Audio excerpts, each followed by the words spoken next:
Hello, folks out there in interweb land and Miley Cyrus fans.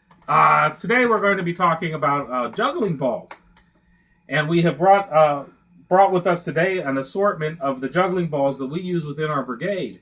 And this happens to represent all of the juggling balls that we use within our group. And this is something which we're doing. We want to invite the people out to come and juggle with us this upcoming Tuesday at 7:30 at Duck Hollow. If you visit us on Facebook, Steel City Clown Brigade on Facebook, or visit Duck Hollow Fire Arts, there will be directions to get there, and you can get there. We don't currently know how to put that stuff on there, so I can't put words at the bottom of the screen and say what the directions are. But it's under the Homestead High Level Bridge, the Grays Bridge now. Although the bridge is not gray, I believe it's blue. Oh, it's named for the Grays. It is not named because of its color, because then it would be the Homestead High Level Blue Bridge. But we'll leave that alone. Anyway, today the first set of juggling balls that we're going to look at is these are practice balls. And these are ones that are made for people after they've joined the brigade, so that they have their own set of balls to practice with. Now, because we have everybody in our group from small children to adults with very large hands, we have 3 different sizes that we make our balls in. I suppose if Shaquille O'Neal ever joined the group, we'd make a 4 size that was like, basketball size. But Shaquille apparently is financially doing okay on his own and doesn't need our help. So he's going to continue to do... I'm not sure what he's doing right now. Maybe he's working on Alakazam 2. But we'll leave that alone. Anyway, so right now we got our producer here, Sam. This is his practice ball, which Sam has a nice big hand. Show us your hand, Sam. You see, Sam's got a great big hand there, so he needs a great big juggling ball. And there you go. That's his juggling ball. We have another young woman whose hands are about so big, and she's around, 12, 13, and she's got smaller hands, but still, decent-sized hands. And so she gets this. Now, you'll notice this has her brand on her ball, and everybody in our group gets a brand so that you could tell everybody's stuff from everybody else's stuff. And hers has an A on it because her clown name is Alakazam. And then we had this was Haley is no longer this size, but when she was this size, she was only 6 or 7 and had little tiny girly hands because, well, she was a little tiny girl, and so she had little tiny juggling balls. Now you may notice that these particular juggling balls are not ball shaped. We just call everything a ball that's used like a juggling ball just because we're like that and we do that. These balls here, they are filled with a lovely wooden stuff there. These are wooden fuel pellets. If you have one of the new wooden stoves, you buy these at Home Depot for like $3 for a 50-pound bag. That's not a plug for Home Depot, but that is where we buy our wood pellets from. It takes us about 17 years to go through a 50-pound bag of wood pellets, so we're still on our first bag of wood pellets. Looking forward to sometime in the next decade buying our second bag of wood pellets. So there you go.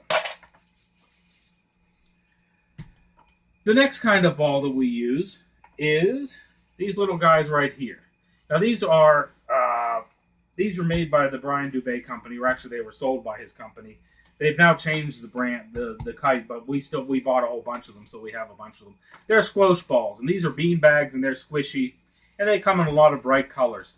Now, when you get to the point where you're actually performing in a hospital, which is where we do the majority of our performing, we really like this kind of juggling bag. Number one, unlike a ball, it's not going to actually really roll anywhere, not like a hard rubber ball would.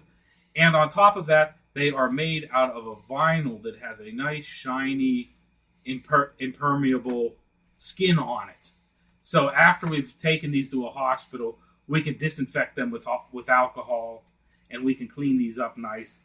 These guys right here, we just use them for practice because obviously a canvas ball or a denim ball, we can't really disinfect that quite as well as we can one of these. These guys right here are filled with millet. Some of them are filled with little plastic beads, but these guys here happen to be filled with millet. The next kind of ball that we use a lot of are these guys right here. Now we have several. These come in several different colors, several different sizes, or not several different sizes. They all come in this size.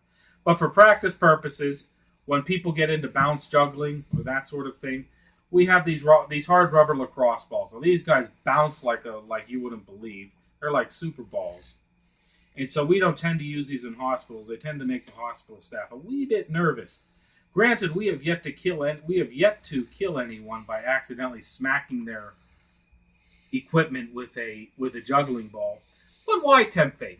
So we use these for shows and so on and so forth. These ones happen to be a couple of our practice ones. The ones that we use in shows are shiny and brightly colored and all that good stuff. So they're very nice. Now the next kind that we have right here is we have these guys right here, and we have several different kinds of these, but these are weighted balls that we have for practicing. Now these happen to be tennis balls, and these tennis balls are sliced open, and we stuff them with BBs. So these guys right here, I believe, weigh about 15 ounces on one of these. So when you're juggling these, you get a nice little workout right here.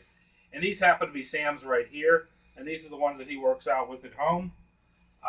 And that's, those. These are mine. They weigh 2.5 pounds. We're not going to make any joke about the size disparity between our various sets of balls. But then again, I've been juggling I've been juggling a good long while. So I use these guys right here because I've been at it a while. Now, the last kind of balls we got into, these ones are all filled with sand. And you all know what sand looks like. If you happen to be out there in internet land and are thinking, boy, I want some sand-filled balls, you want to make sure that you get playground sand. Playground sand has the granule, I don't know what the deal is, but the granules are finer. There are not any little bits of jagged things in them. If you buy sand that is made to be mixed into concrete or for construction purposes, it will have jagged edges and little tiny bits of rock. And yes, I know sand is little tiny bits of rock, but these are all relatively uniform. And you want to have these for if you're making sand-filled balls, because the first kind that we're going to show you, now this is a very popular kind in our group, and one of the reasons we like them so much is, number one, they're cheap and easy to make. They don't roll around. These are sand balls, and basically these are a balloon filled with sand. These are a balloon filled with sand here. And then you have to put 2 or 3 other balloons on top of it, and it gives you a nice strong ball, and they stay relatively round. Now, if you smack them off the ground too hard, they kind of flatten out. You just got to pick them up and do that. But these are a great size. You've seen the size that we have some of our people, so we have them in this size, and they're just really nice little things right here. And once again, you just make them, and they're cheap and they're wonderful. Now, there's another kind which we've just started using in the last, year and a half. We hadn't used them too much just because we hadn't gotten around to it. But these are Russians. And I'd like to take a moment here to thank Christian Kastner for the CMU Masters of Flying Objects.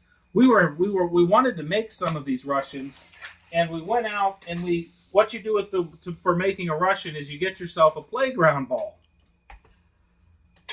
And you slice open the side, and you stuff it with a certain amount of sand, and then you glue that shut. And we like to cover the seam with a nice piece of electrical tape that's generally the same color as the ball. The problem that we were having with our Russians is we were only able to find the 85 millimeter balls, and they were a little big for some of the people in our group. And this is where Christian came in. Christian happened to have a shopping bag full of the 65 millimeter balls, which these are perfect size for most of the people in our group.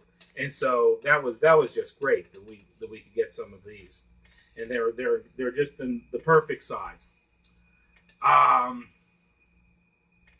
As a matter of fact, today we had a run-in in discussing these things right here.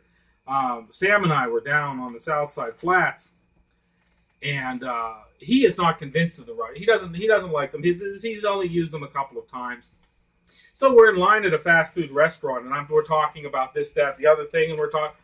And I walk away, unbeknownst to me, there is someone else. Now, Sam is wearing a red shirt because he's a standard clown, but there was some other dude wearing a red shirt walking behind me, and Sam was doing something else. He was getting ketchup or something. I don't know what he was doing. He was getting straws. Oh, yes, he was stealing straws. Yes, he was getting straws. And so as I'm saying this, I'm saying, Sam, you know, when you're throwing your Russian balls, you have such small arches when you're throwing your balls that perhaps you're not getting the full effect of them, and that's why you don't like using Russian balls. I hit the door on this place after having said that sentence to him. Turn around, getting a very dirty look from a very tall, lanky, blonde gentleman who is not Sam. So we can only guess what he thought I was talking about, but I suppose we will probably never hear from that person. But anyway, there we go, and we got these little guys here. Now, one of our medium-sized attempts at balls, which these are right about there, was we got some wiffle balls. The only problem with wiffle balls is there are tons of little holes in wiffle balls, and so we had to wrap electrical tape all around the wiffle balls to cover up the holes. But these function in the very same way that the other Russians do, except they have a very hard shell. And so they're not a bad little ball.